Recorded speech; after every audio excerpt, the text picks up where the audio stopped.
But China had not yet revealed its full might, for beyond Pao Kohan stood an even greater shadow, General Cao Pai-tek.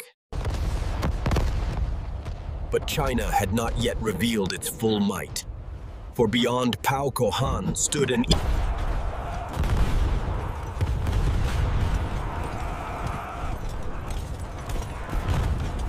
Ipagawas ang kasuko sa dragon. Dugmuka ang mga Pilipino ug ang ilang mga demonyo.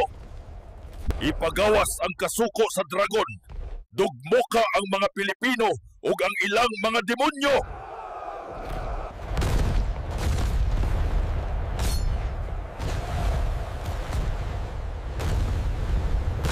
Mga espiritu ng lupain, bigyan kami ng higit na lakas. Diyos ko! Isa pa silang hukbo! Kung kailangan, dito na tayo mamamatay!